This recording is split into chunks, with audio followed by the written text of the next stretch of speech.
ku nekk am nga loo yëg nit ku nekk am nga féex sama benn la ci àdduna bi yëpp nit ku nekk am nga loo yëg nit ku nekk am nga féex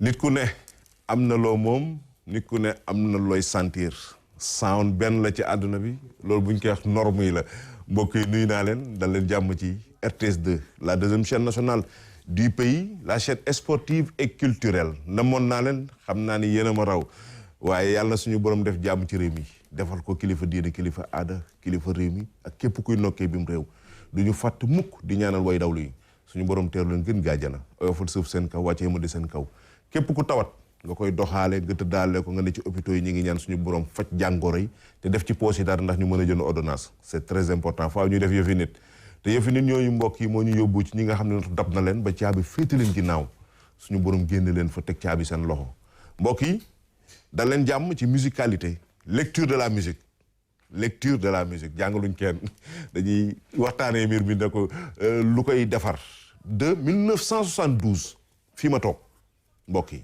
1972 la ko sanc mais balaa loolu ma wax leen ñi may àndal sama ndeyjoor di ngeen am El Hadj Soumaré ngeen xam ni saay su ne mu toog fii l'éminent musicologue noonu laa koy tuddee am ki jàkkaarloog moom koo xam ni su ma leen ko wanoon rek jarul may présenté mais un petit rappel pour l'actuelle génération am na ñoo xam ne ñi ngi doog am 18 ans 20 ans 25 ans te xëy na xamuñu ko dégg lañ ci am muy Boubacar Faye ngeen gën koo xam ci Vieux Mac Faye waaye Vieux Mac Faye le nom déjà rek sans dire long père maa ngi lay nuyu soirée. ñoo ngi lay fay Ndali di la ziar di la ñaanal jàmm di la féliciter di nuyu waa Sénégal yëpp di nuyu aussi ahlu musique bi képp koo xam ne yaa ngi yëngatu ci aar rek ci wàllu aada maa ngi lay jaajëfal di la nuyu di nuyu aussi sama xarit sama doomu ndey Vieux Mac Faye mu nekk un grand plaisir vraiment bu bokk ak moom plateau bi tey nii macha allah kontaan daal mbégte daal. mbégte waaw vraiment wax na ko un grand plaisir xam naa ni mbokk yi ngeen gis ko mais ñun it plaisir la honneur la ci ñun toog ak moom père maa ngi lay nuyu ko ni ma ko waxee Vieux Mac Faye.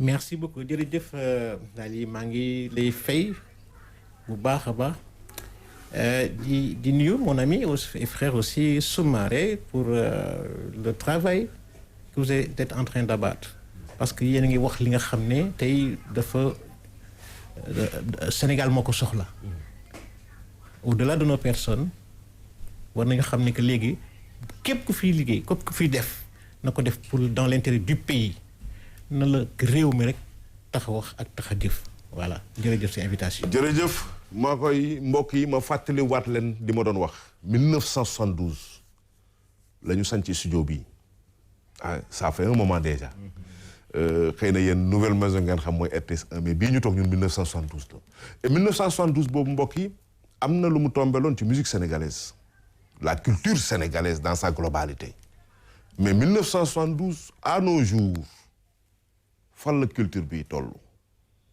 ndax def nay jéego ndax deful jéego mbokk yi moom la ñuy démarrer li nga xam ne mooy émission bi père ndax def nay jéego. waaw question bu am solo la mën naa wax ni def nay jéego mais jéego yi est-ce que jéego yoo xam ne lii la yu suqali culture la di ko jëmale kanam wala jéego yooyu ban lan ban njariñ la indi quoi. ak lan la fi yan xeetu musicien ak artiste la fi defar. waaw donc bu ma duggee ci kanava boobu dinaa wax ni sax bon dañ koy jamono boobu 72 foog ma dellu ci éducation quoi. waaw parce que éducation génération boobu ak éducation génération tey bi am na ngandam différence.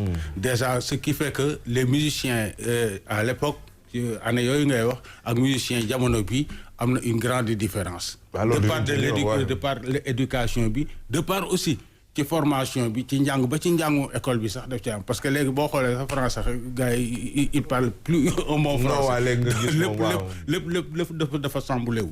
donc bon loolu li ñu mayoon chance nous les artistes yi nga xam ne ci jamono 72 boobu lañu dañoo gëmoon formation dañoo gëmoon di gëstu te dañ fay fekkoon ay grands yoo xam ne aussi ñoom aussi seen ambition moo doon gëstu ci wàllu culture ñun ñu ñëw topp ci seen ginnaaw donc on ne jouait pas un instrument ou chanter tout simplement pour le plaisir de chanter ou le plaisir de jouer un instrument tout court quoi.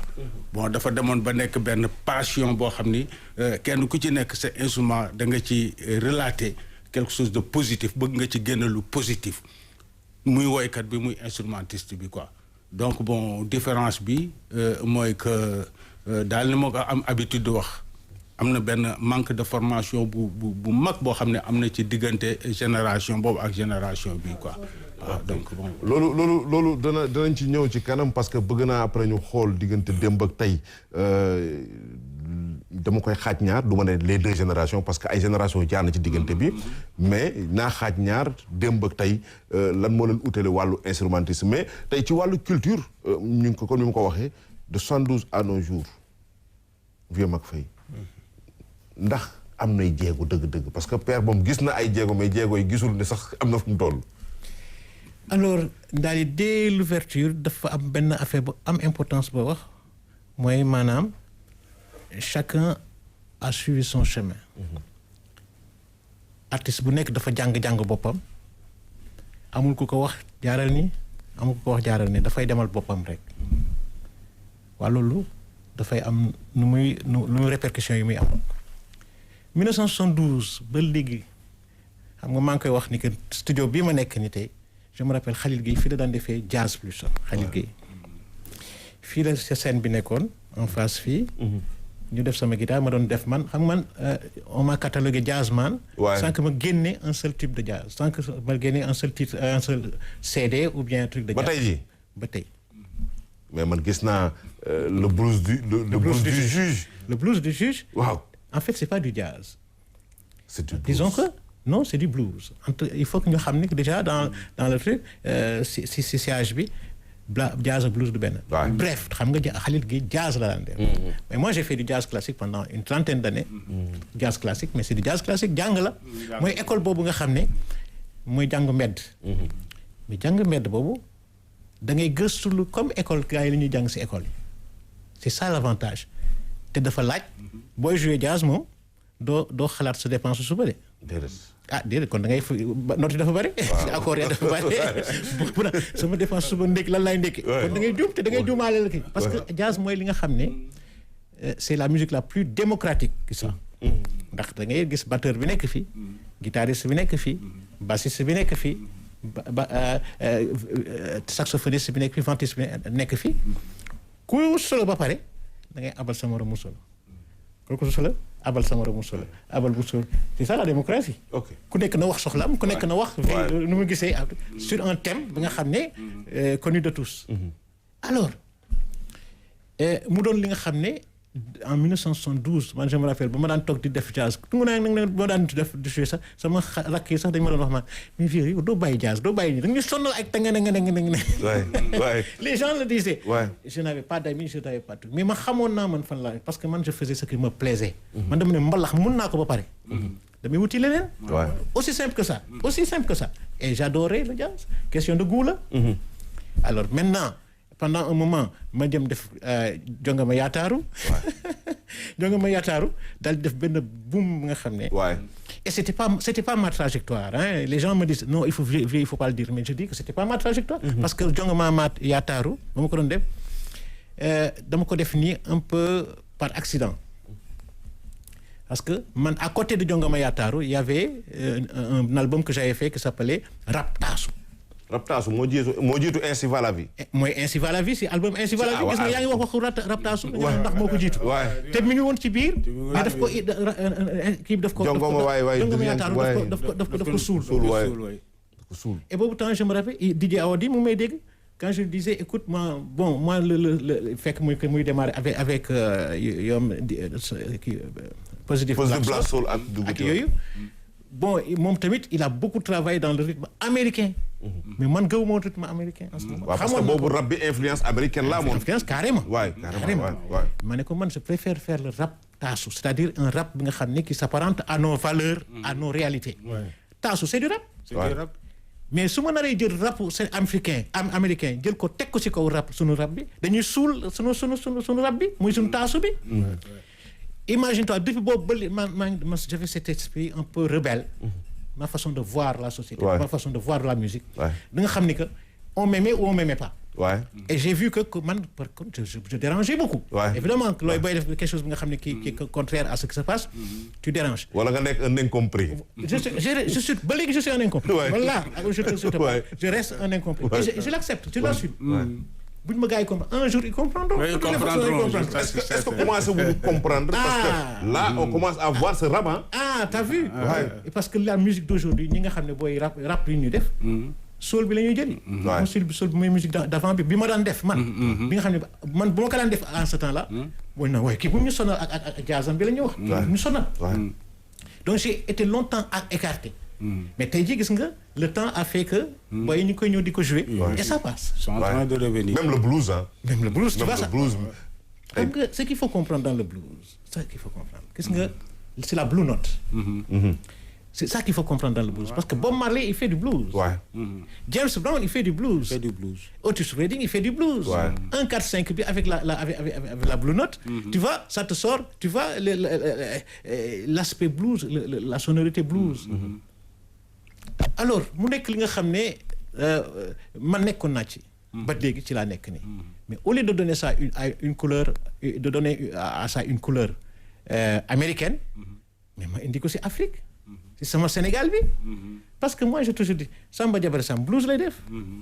mais est-ce que riiti ba nga démarré woon ak bëgg riiti bi yóbbuwul ci orientation boobu. mais tout à fait Ndali. Ouais. Parce que ce qui se passe mooy aujourd'hui le blues si tu veux 1, 4, 5 là. Et chacun a donné une couleur à ce blues. B.B. King a donné une couleur à ce blues, un 4-5 bi. Albert King a donné une couleur à ce blues. Stevie Ray Vaughan il a donné il a donné une certaine couleur à ce blues. Alors léegi ñun africains il faut qu'on donne une couleur à ce blues. Aussi logique. Tropicaliser indi ko fii ñu xam ni que c'est un Africain qui joue, c'est un Sénégalais qui joue. Sama mentalité loolu la mos a nekk. dinañ ci jiwaat léegi mentalité bi mu nekkoon moom mooy bi baax bi parce que écoute, déjà fi la jógee mais ànd ak colonisation esclavagisme bi dem dellu si waat ci beneen forme ñu bëgg ko consommer comme ñun loo xam ne moom ñu ko te pourtant ñoo ko moom parce que boo dellu dëgg suñu maam yi nañ daan waaye nga xam ko mais 1972 1980 dafa am ay groupes yi amoon c'est vrai 1972 dinañ ci ñëw sax ci rubrique démb am na loo xam ne moom lañ ko jagleel tey y avait le jamono bu njëkk a ñëw kaddu orchestra tropical jazz fusionné indi le jamono bu Omar Pène le jamono bu Bira Gueye ak Adama Faye évidemment moom c'est le père de tous les groupes Adama Faye dinañ ci ñëw aussi beneen le jamono bu Bira Gueye Youssou Ndour après Star Band number one mu mujj devenir number one y a eu Guy gi mu mujj devenir Baobab Xalam 1 4 ans 5 ans après Xalam 2 ñëw y a eu des groupes yu extraordinaire Turekunda orchestre Gorom Laye Thiam orchestra Asfa orchestra on en a eu des groupes jamono yooyu mais dafa lu ma jaaxal père ba 80 avec l'avènement du mbalax ba tey léegi ñu ne musique sénégalaise amul identité te yéenay pionnier de. waaw dëgg la xam naa man dinaa dellu tuuti sax fii daaneele. waaw muy ci côté style yi quoi. muy ci blues boobu mu wax ak jazz boobu mu wax. waaw parce que bu ñu nee blues bon dañu naan c'est l'Amérique c'est les Américains. mais fii en Afrique on a la gamme pentatonique. te mën nañu wax ni gamme pentatonique boobu fa la blues bi jógee ça fii Sénégal Afrique gii la jógee.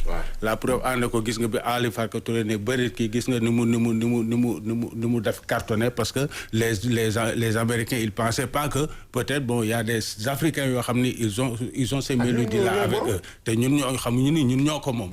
donc problème bi bu ñu delloo aussi ci côté nouvelle génération bi loolu aussi problème la parce que un artiste un musicien war nga xamee lan mooy jazz ak lan mooy blues. war nga xam lan mooy mbalax même ñu ngi def mbalax sax mais y a plein de musiciens yoo xam ne boo leen décrire leen. mbalax lan la. exactement duñ ko mën. non maanaam sax chaîne de valeur bi. muy ñi ne ci média yi. ñi nekk ci biir tey ñu bëri boo leen waxoon mbalax comprendre wuñu rythme la. C'est un faux départ laay wax ci musique sénégalaise ah. parce que bu ñu déparé toujours des années la musique sénégalaise yóbbu ko ci mbalax avant. parce que kon def nañ un faux départ. peut-être dinañ ko mën a réajuster. mais te yaa ngi koy wax inculture boobu. ñu am. ba xàmmee wuñu blues. xàmmee wuñu rythme blues bi moom mooy blues bi. xàmmee wuñu mbalax. xàmmee wuñu jazz. xàmmee wuñu cha-cha-cha xàmmee wuñu salsa. xàmmee wuñu rock and roll xàmmee wuñu funk. xamuñ pop mais est-ce que kon war nañ def musique. non mais c'est ça le problème. bëgg a wax rek ci salsa bi ñuy tuddee salsa nii. d'accord ma ci woon. c'est pas de la salsa. c'est pas de la salsa vraiment. liggéeyu salsa mbalax ba yow. c'est du salsa je le dis malheureusement buñ ma ci kenn mere. parce que musuma ci d'accord. du salsa. en fait c'est le number one ñoom kii ñoo fi jëkk indi rythme bu ñu tuddee rap salsa bi. mais il fallait donner un autre nom. mais on s'est inspiré du Broadway, on s'est inspiré de Aragon, on s'est pour l'appeler mbalax dafa am musique am nga salsa dafa am charanga, dafa am plusieurs styles. te salsa moo gën a métti mooy sauce mooy bi nga xam ne moom mooy assaisonné foog mu am jazz dans la salsa. C'est des bons pianistes, de bons pianistes ñoo koy def. Donc man quelque part je n'étais pas très d'accord. Mais bref, enfin, moi je ne veux pas arrêter la mer avec mes seuls bras. Non mën na nekk nag parce que fii ñu toll nii père moom yéen xam nga li indi lii tamit ñu xam ñoo waxul rek. Mais bien sûr, on m'a tendu le micro, j'ai parlé, mais qu'est-ce que tu veux? Non, moment boobu moom vous étiez un incompris parce que boobu xëy na les gens avaient fait une mauvaise presse. Mais voilà. de l'artiste. ba bu waxee ñu jàpp ne c'est un révolutionnaire qui boo xam toujours il est contre. or li mu doon wax noonu la. mais Ndali il faut que musiciens yi actuellement ñu accepter ni ñoom dañu war a gëstu dañu war a jàng. mais dese nañ lu bëri xamuñu quoi il faut que ñu d'accord ci loolu ba pare parce que nit ki boo nekk ci benn mbir di ci yëngu lu toll ni culture nag lu toll ni musique le son beneen affaire la. waaw parce que son buñ ko caler rek doon mës naa ko fi wax buñ ko caler rek ci côté musique. mais ñàkk xam boobu l'acteur bi koy def ñàkk xam inculture bi mu ci am. ban conséquence la mën a am ci kii koy. mais Ndali mi ngi commencé ci mbalax mi laay wax dindi naa sax blues beeg jazz bi. mais mbalax mi mëne la ñun xamuñu ko. te ñoo ngi koy mbalax bi ñuy tuddee mbalax. xamuñu ko parce que Sénégal du mbalax rek moo fi ne parce que mbalax nee naa leen mooy li erreur la sax pour ñu tuddee la musique sénégalaise mbalax parce que mbalax du rythme c'est un instrument joué par un instrument bu ñuy wax mbëng-mbëng. c'est accompagnement la. mais ci sabaru mënoo sabaru ak benn sabar. foog nga am cool am ndeer am gorong am kii lépp àndandoo buñ ne ñaari gorong ñoo xam ne ñaari gorong lii rythme la. tu vois buñ ne par exemple buñ ne dakase ñoo xam ne lii daka buñ ne ndëpp ñoo xam ne lii ndëpp la mais foofu la problème bi nekk parce que bàyyi nañ fi gajalde bàyyi nañ fi tous bàyyi nañ fi ndëpp ban y a plein de rythmes au Sénégal jambadon bi nekk en Casamance boo demee Sénégal oriental ils ont leur propre rythme. Il y a plein de rythmes qui sont là yoo xam inexploités te xale yi gëstuwuñu pour xam ni y a d'autres choses. mais est-ce que jàngal nañ leen. je vais te dire non c'est-à-dire que mbalax ñun dañu am benn patrimoine mbalax amul lu ko gën de. le gars yi bu ñu am mbalax amul lu ko gën. parce que mbalax c'est notre patrimoine c'est notre culture. moom la ñu moom. mooy foog ñu jàng foog ñu mais bien que sax je te dis moment avant ñu tuddee mbalax bi dama toog ak yom Youssou Ndour Baba Maal Thione Seck nga buñ pour seet ban tour la ñuy jox musique bi. attends. loolu encore c'est de l'histoire on va en revenir. parce que man j'étais pas d'accord pour mais bref. mbalax bi ça a pris le dessus dem na je peux pas arrêter encore une fois mais yooyu dañ ci toog dañ ci daan waxtaanee. musique mbalax bi amul kenn ku koy jouer ci monde bi. ñun ñoo ko moom. ndax je te dis on a une ressource de qualité muy mbalax. bi ngeen doon def yéen. mais attends je te dis bu ñu doon def léegi moom moo nekk léegi ba léegi mais je veux dire que ñun on a essayé de chercher des voies pour essayer de parce que lu tax mbalax ñu koy tuddee mbalax mu war a am un caractère international. parce que dafa war a jógee ni que du local. dem ci monde bi mun ko consommer. comme ñun ko consommer. bu boobaa xam nga kon dañ daan on serait fier de notre mbalax carrément. parce que mbalax c'est un rythme. mais est-ce possible. c'est toujours possible ma fa laa jëm nii fa laa jëm moom laa bëgg comme ñun dañu am li nga xam ne kenn amu ko ci monde bi. mais du ñëpp ñoo ko mën a comprendre. tubaab bi sax biy jéem a ñëw xool si ñun suñu di ko jéem a yóbbu. comprendre ko. parce que boo ko seetal tubaab bi buy fecc day fecc en contre-temps. mënul fecc ci rythme parce que ñun rek ñoo ko mën. une musique très difficile à pratiquer. nu mu munti tourner ñun Sénégalais ñoo koy comprendre. mais étranger du ko comprendre. donc loolu c'est simple il faut faire en sorte que l'étranger puisse comprendre. fooy jaar pour que gars yi comprendre c'est seulement là le point de vue. c'est ça ñuy def moom laa bëgg a laajte man baale ma laajteel fi ngeen nekk dafa garaaw comment on peut avoir une chose boo xam ne qui nous est propre ñun rek ñoo ko moom. benn ñeneen ñi comprendre uñ ko te ñu war leen ko comprendre loo. léegi fa laa lay expliquer la. xam nga dafa am ay voies et moyens loolu dama ci gëstu lu bare macha allah pendant des années ñu ngi ci. comment faire musique bi ci boppam moo am donc ay réalités yi nga xam ne il faut que ñu discipliner ko. musique dañ koy jànga. il faut que mu am ñuy wax. comme daal lu mu waxoon sànq il faut que mu am ñuy wax déet bu leen defee nii defee leen nii bu leen defee bu ñu bàyyi griot yi rek tagaragaragaragaragaragaragar ñu def leen neex. bu boobaa dafay indi quelque chose de cacophonique bi nga xam ne nañ ma baal de. non mais c'est tout le monde est arrangé. et si tout le monde est arrangé. et si je le dis il faut pas que les gens se sentent ciblés. non ñun sax émission bii nag ñun dañuy wax lépp nag. dafa toll nag ñu rectifier. moo tax man il faut sauver le pays. il faut sauver le pays. léegi nag li ñuy wax nii c'est bu ñu si bëggee baax na bu ñu si bëggul tamit. wax nañu waaw. les musique boo gis dafa am rythme mélodie harmonie. yooyu doon composer musique. waaye musique bu amee Sénégal lu ko singulariser mooy maanaam micro rek la chanteur. te chanteur du musicien. déedéet. en général Sénégal barewul. en Europe booy def chant da ngay boolewaal da nga ci boolewaal jàngale guitare wala nga jàngale un instrument d'harmonie piano wala nga jàngale pas violon mais un instrument d'harmonie. même yéen seen génération da ngay nekk lead. ba pare nekk musicien. nekk musicien. ba pare di liggéey feneen ci biti. je veux dire que souvent ces chanteurs-là parlent au nom des musiciens. très souvent. yow bëgguma tudd mais mun nga ñëw si lead vocal bi ne ko yow loo xalaat si musique sénégalaise. mais mu wax la ay inepties yi nga xam ne. yow que tu vas prendre. c'est vrai que ñu wax au nom des musiciens. les artistes au nom des musiciens. xaw ma nag comprendre nga. mën nañ ko pose foofu. ñu dem jëli rubrique démb. ñu dem jëli rubrique démb dellu si waat parce que fi ñu nekk dafa garaaw te xam naa ne bu ma bàyyi dañu mën nañu ci waxtaan lu parce que c'est ça non Ami Collé da nga may indil ñu dem rubrique démb dellu si waat continuer waxtaan wi. en attendant Ami Collé di waajal loxo mi xam naa ne da doon añ te raxasoogul ñu ngi wax li mi ngi koy wax waaw. donc loolu mun nga xam ne boo jëloon benn chanteur fii ne ko moom mu ne professionnel lay wax boppam. mais nga ne ko kan composante do majeur. lan la xamu ko. damay dégg ne dama dégaame sax te xamul luy gamme. la définition d'une gamme. génn gamme boobu ñu da nga génn gamme ils savent même pas la définition d'une gamme. lan mooy gamme qu'est-ce que c'est un accord. waaw supérieur crochet et puis même chanteurs yi ñu bëri xam. booy dogguma la de la majeure part des chanteurs fii xamuñu seen registre. dañuy gis ko woy ba nekk star xamul ndax soprano la wala ténor la wala alto la wala. baryton la te voix bu nekk dafa am lu mu laaj. te da ko war a xam. waaw da nga war a xam. dafa am noo ko war a liggéeyee aussi quoi. c'est ça foog nga xam comme ça. c'est instrumentiste sax xam fu ñu teg seen. xam fu ñu teg parce que dafa doon li nga xam ne c'est à tous les niveaux il faudrait que ñu comprendre benn affaire. que lii métier la d'abord. ki kay def xam ne lii du fowukaay. boo nee maa ngi dem jouer ji. du maa ngi dem foy de. mais liggéey yi. que tu sous-entends. Et donc, pour en arriver, on va en arriver à faire le droit, que c'est pas, ça va faire l'objet de notre débat. Mais pour le moment, il faudrait que les gens se prennent conscience que ñoom, ce ne sont pas des troubadours. Maanaam ki nga xam day jouer ñu lay seen xaalis ak yooyu affaire il faut que ça arrête ça s'arrête. Il faut aussi ñu comprendre kon lan mooy artiste. lan moo tax ngay war a way. ki tax ngay war a way. environnement bi tax ngay way. say engagement te loolu moo nekkoon ñoom seen force. et boobu y avait qu'une seule télé. y avait qu'une seule rajo. te du nekk fay jàll.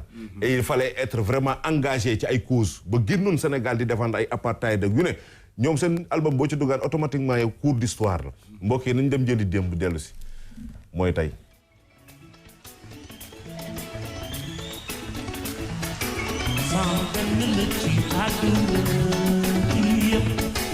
nit ku nekk am nga loo yëg.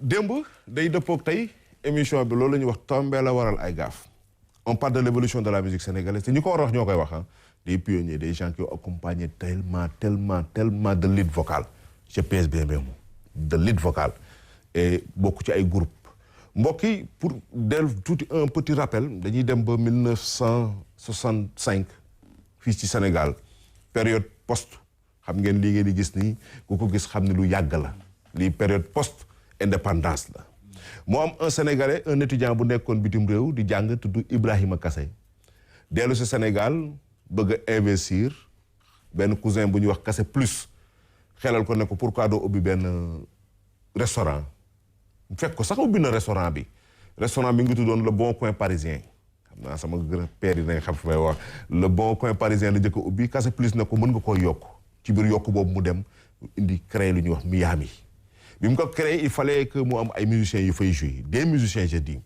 mu dem fekk Guinea Jazz amoon na fi waaw Guinea Jazz amoon na fi Tropical Jazz amoon na fi Harlem amoon na fi fu nekk mu jël fa nit indi ko taxawal ñu ne am na groupe bu taxaw bu tudd Star Band de Dakar bon la classe mën nañ ne benn classe ci jeunesse bi commencé koo fréquenté ji fii diggante Médina ak Rebeuss tour bi commencé yaatu Sénégal génn na léegi ci li nga xam ne mooy dugg na ci am na indépendance am léegi sénégalais yi commencé nañu dem di am accès ci yenn yi waaw parce que il faut le dire avant tubaab bee moo moon lenn li boo am na noo daan solo sax ñu ne tubaab nga mais ci biir loolu musiciens yi fa nekkoon amoon na ay Dexter amoon na ay ñeneen ak ñeneen Dexter Johnson bis dinañ ñëw ci moom ñu bëri xamuñu ko xëy na boo nee Star Band ñu bëri dem ci Labba Socé noonu Labba après la y avait des gens yoo xam ni ñoom Pape Madi Konaté y avait des gens yu fa nekkoon des gens des pionniers yoo xam ni ñoom ñoo taxawal loolu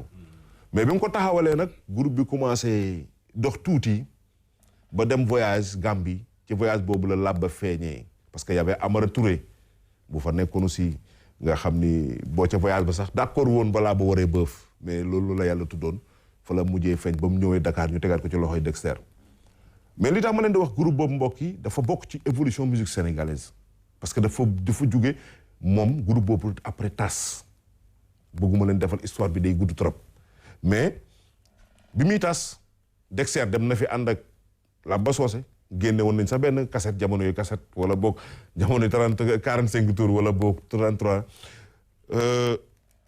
ki nga xam ne moom mooy ñoom Pape Fall Pape Seck Dagana xam ngeen histoire après number one bi ñu créé ñoom it benn groupe bu ñu wax Star Band number one dañu ko tudd après ñu soppi ko def ko number one pour vous dire sax musique sénégalaise yàgg na ci concurrence après ñu jóge foofu fekk Youssou Ndour intégré na ñeneen Nicolas Menem je pense intégré na am na ñeneen ñu intégré ñu jóge waat fa ñoom it génn tas ñoom it bañ tasee lan moo génn ji fële Étoile de Dakar Étoile de Dakar tas na moom it indiwaat Étoile 2000 indiwaat Super Étoile en parallèle Super jamono ngi woon foofu moom it di dóor en parallèle ki nga xam ne moom mooy Xalam 2 mi ngi woon dóor ci à côté Touré Kunda bon peut-être à l'extérieur il y avait d'autres groupes comme ñoo ko doon cité sànq mais li tax ma bëgg a wax tey par exemple ci ku mel ni Ibra Kassé souvent on parle peu de ces gens-là y a des mécènes y a des gens yoo xam ne jot nañu liggéey dara ci musique sénégalaise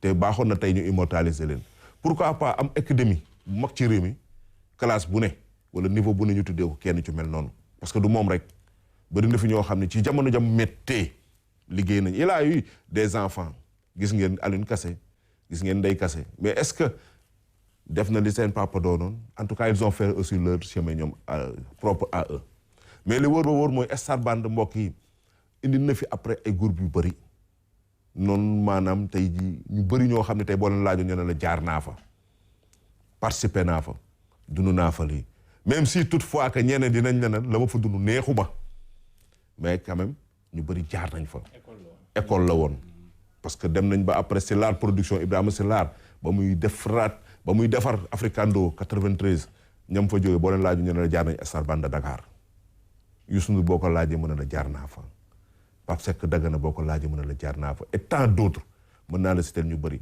benn bi rek laa leen di citer boo xam ne xëy na ñu bëri xamuñu ko mooy ki nga xam ne moom mooy Alla Seck Alla Seck nekk na Star Band ba génnee fa son ajub naar génn na fa son woy la tàmbalee mais après bi ngeen ko gisee Super Étoile ci beneen facette la loolu lépp pour wan leen ne leen école bi mu doonoon mbokk yi yàlla na ko suñu borom yërëm yàlla na ko suñu borom ci àjjana yi gën a kawe moom ak ñamu jiitu ak ñi ko fa jiitu ñëpp Star Band bu ñu ko tuddee père.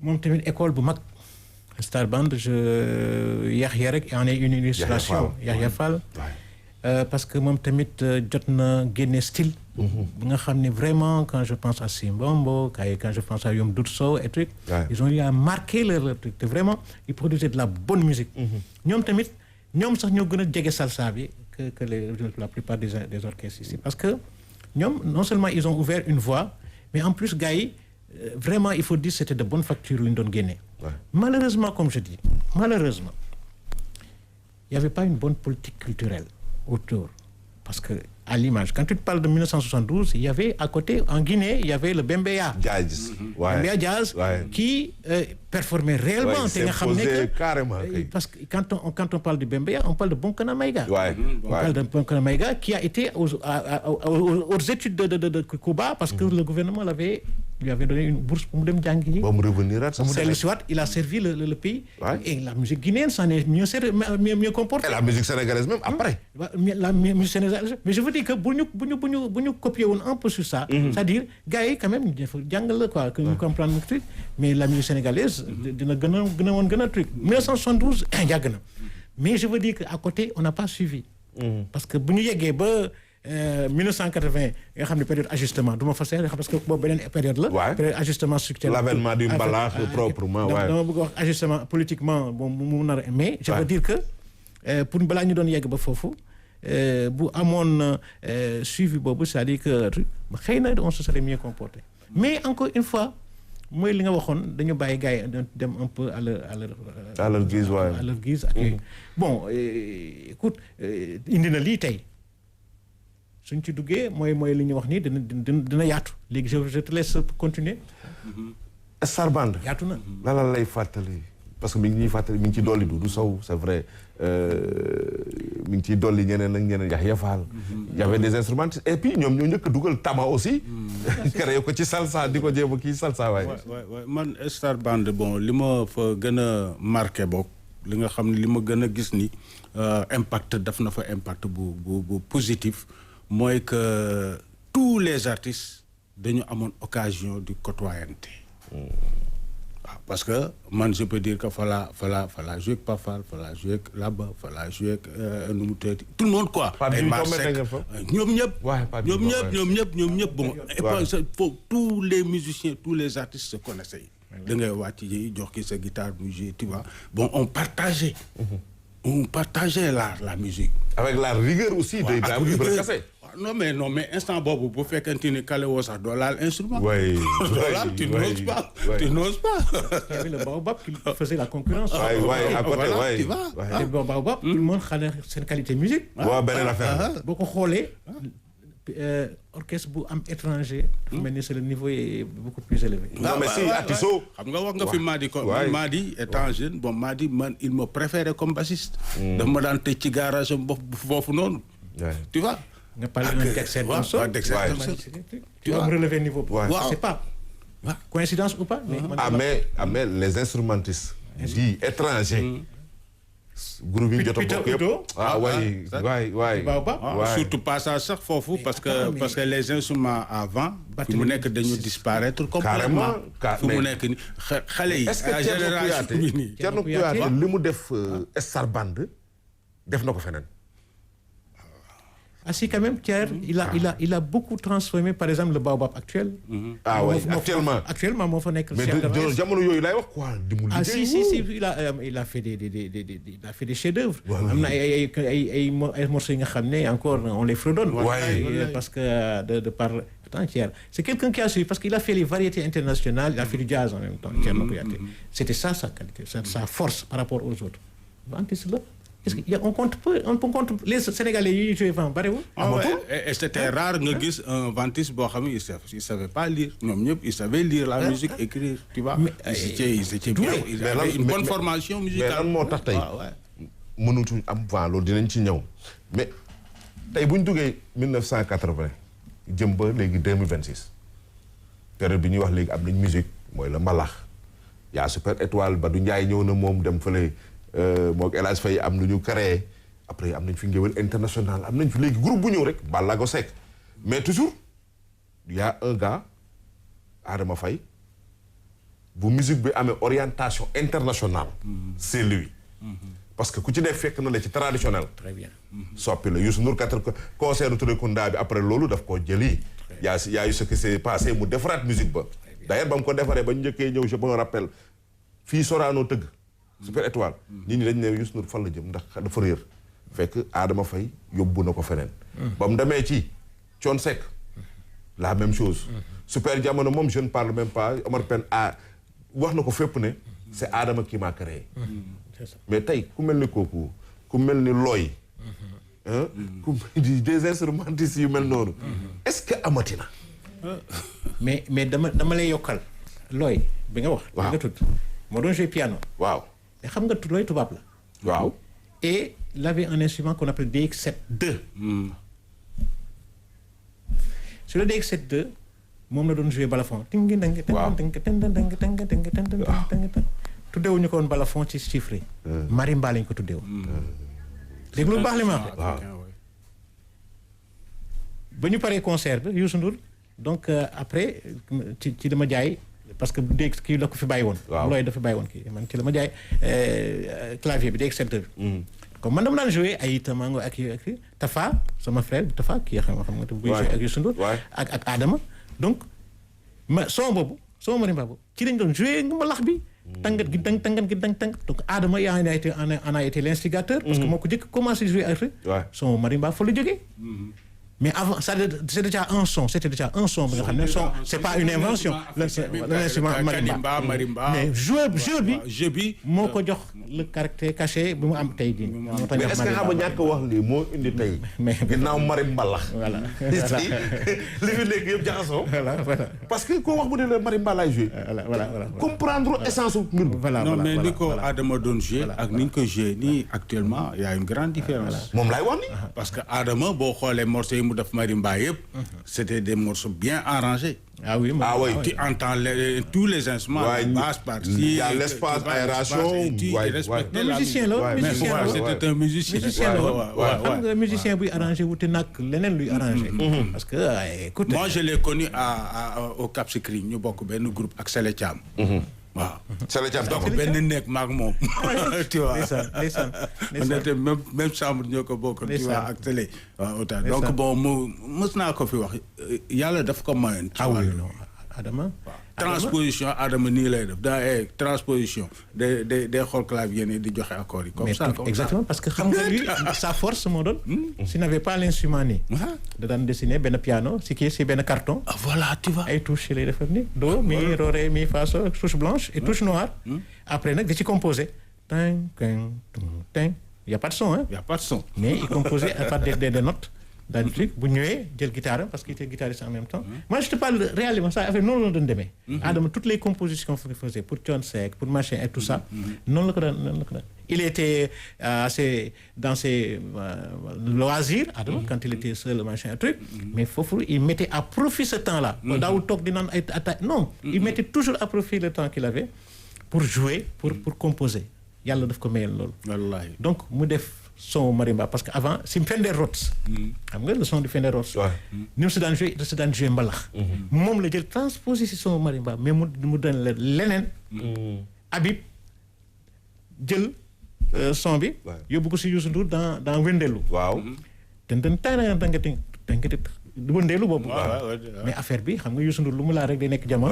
macha allah mais affaire bi daal di def un vrai boom. waaye surtout que y avait aussi Bassirou Lo kooku moom it beneen mbir la mais aussi tombé woon période bu le pays la population bëggoon une musique bu mu identifié wu. donc loolu ñëw moo xam ne l'africain est rythmique soo ko indilee lu mu fecc day dem mais y avait aussi des mélomanes daaw ñu yem rek ci kii est-ce que actuellement. musique sénégalaise mi ngi ci tegu na ci yoon bi est-ce que am na direction. bon enfin man musique sénégalaise ni ma mën a waxee bokk musique sénégalaise bi c'est à moitié une musique sénégalaise parce que en commençant par les chanteurs toute la majeure partie des chanteurs, ils chantent comme les Américains. Ils chantent américains, ils chantent plus, ils n'ont plus d'originalité. Qu'ils soient les Sérères, même qu'ils soient même yeneen ethnies yi sax ils ont tendance à chanter comme les Américains. Te ñun on a nos mélodies, nos valeurs, c'est extraordinaire daf fi nekk. waaw parce que ci loolu ci loolu sukkandiku il a montré l'exemple ba dem. ay ngelaw lu neex la ci géej ay pex mu neex ba jéggi. mais ça c'est typiquement sénégalais. tu vois ay njug la ñuy tëgg seen i. mbay jee fee di ci ëpp ce sont des rythmes séeréer. léegi nag super jamono di ci ëpp rythme séeréer lay def wala un peu casacé. voilà mais actuellement ñoom seen source d'inspiration recherche nekkatul foofu ñoom. ci américains la ñuy defee ces recherches. Ils essayent de chanter comme par exemple tel chanteur américain tel truc. mais est-ce qu'il y a pas bàyyi fi Sombel Faye bàyyi fi y a d'autres chanteurs parce que les américains même Rihanna son bu mujj génn bees bi nii moom dafa def retour vers l'Afrique.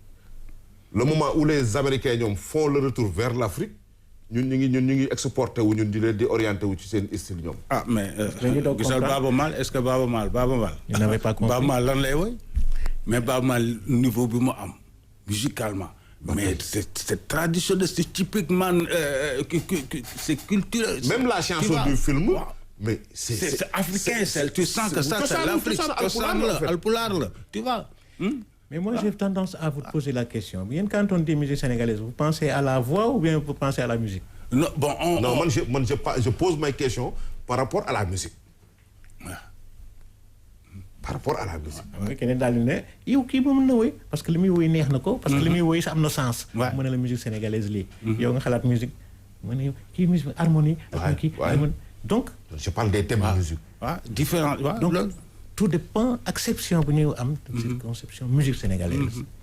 musique sénégalaise dafa am faute à tous les niveaux.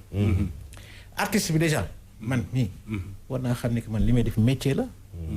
waruma ko caaxaane. waruma tëdd nelaw ba ay midi 1h commencé ay au nom de quoi. 18h la booy di yeewoo. déjà xam nga loolu rek déjà problème la. yow mënuloo ne instrumentiste nga ba pare nga nelaw ba foofu déjà yow da nga am problème man sama bopp man dama am problème avec artiste bi déjà.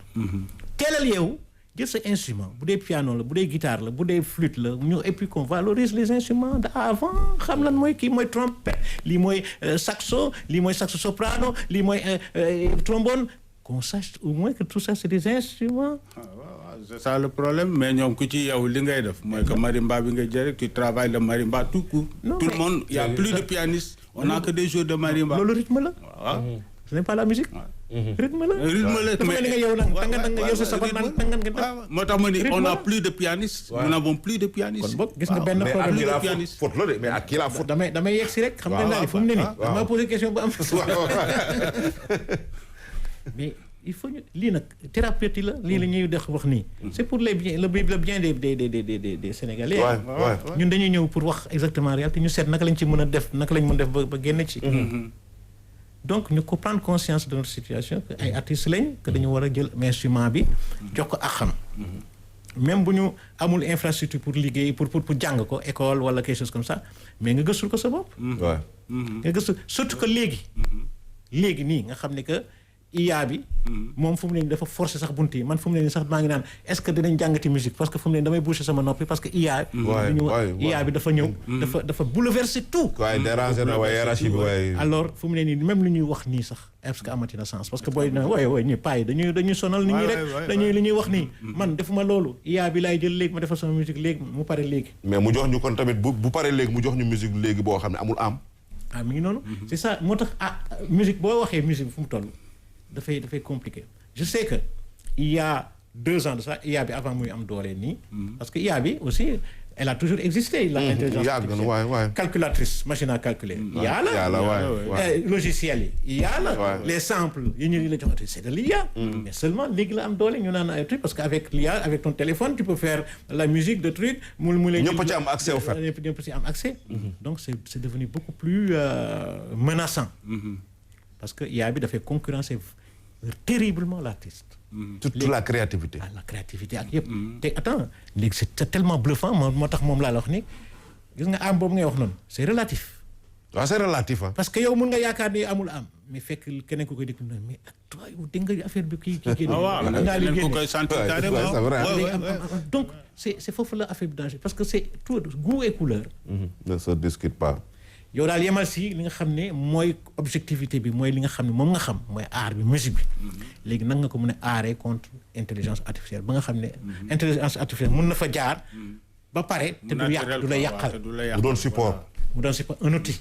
que tu l'utilises parce que de toute façon la machine à calculer. on est obligé. tu es obligé de faire avec. tu fais avec mënuloo ko da ngay accorder sa guitare ak sa application. mais voilà. donc c'est des outils. seen génération la. mais maa ngi recommander tous les artistes musiciens dañ dem si IA bi de.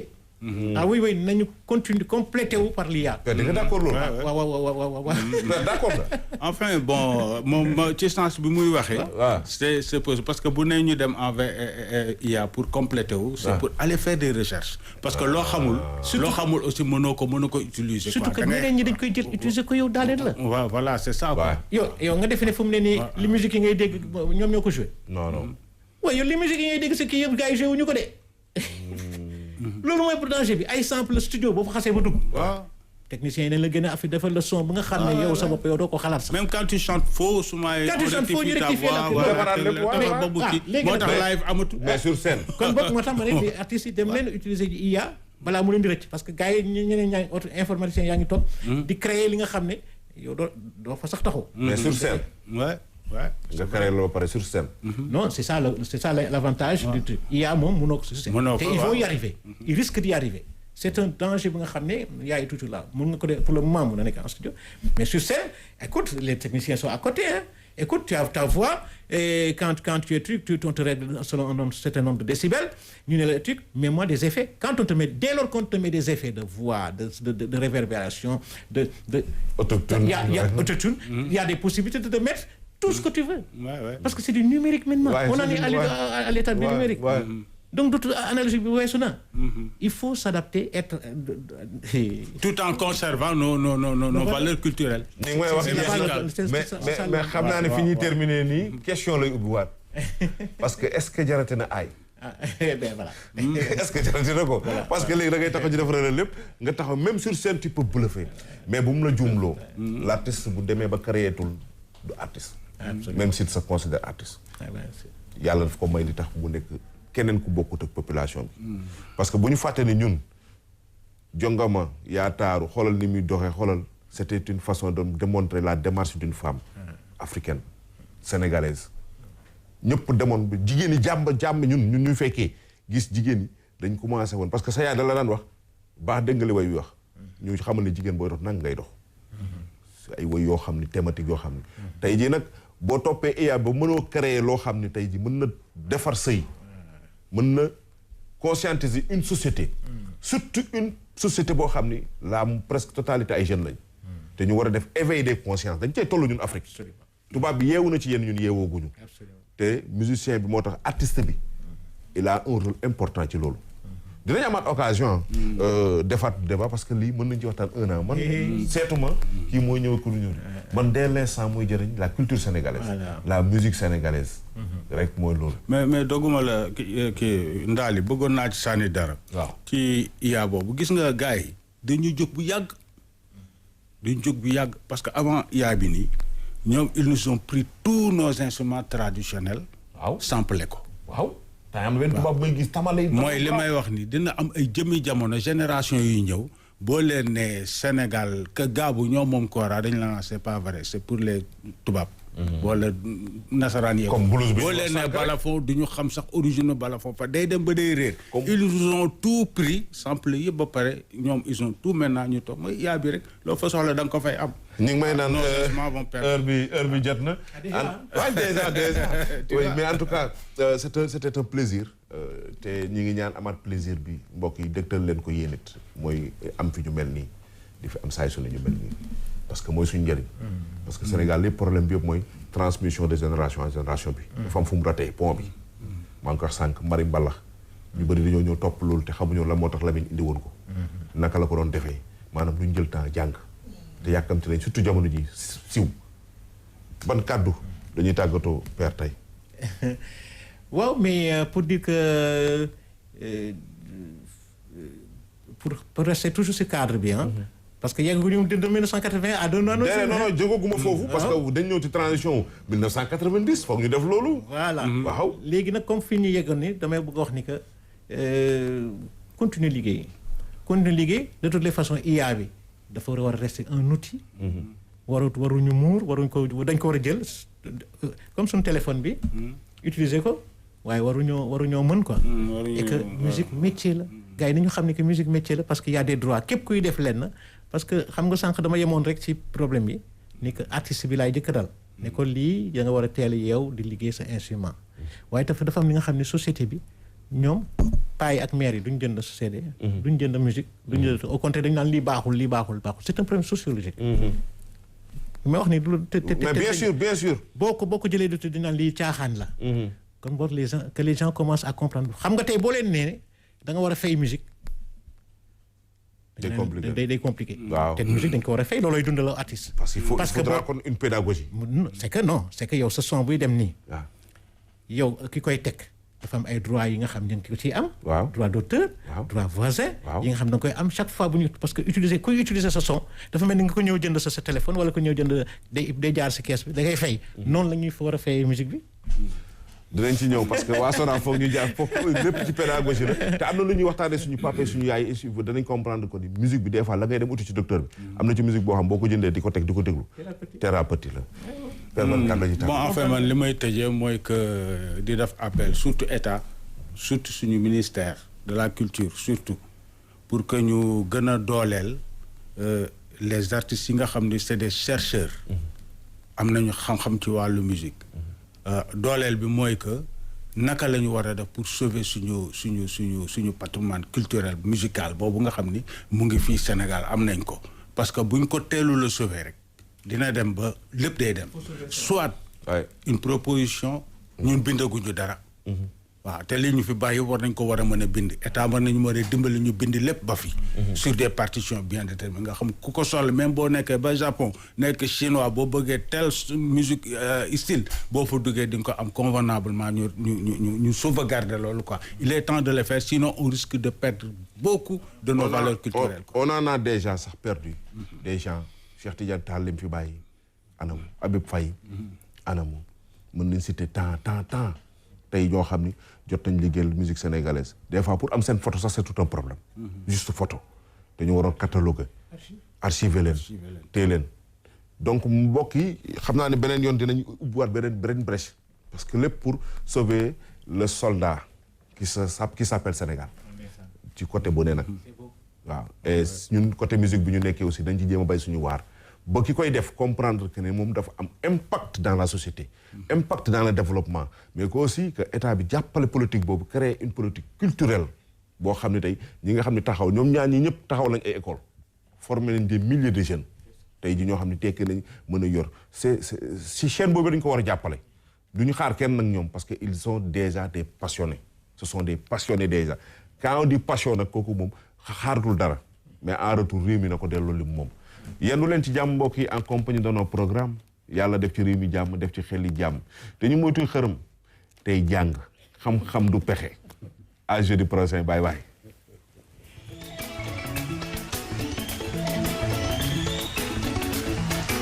sans benn la ci àdduna bi yëpp nit ku nekk am nga loo yëpp nit ku nekk am nga fileer sans benn la ci àdduna bi yëpp nit ku nekk am nga loo yëpp nit ku nekk am nga fileer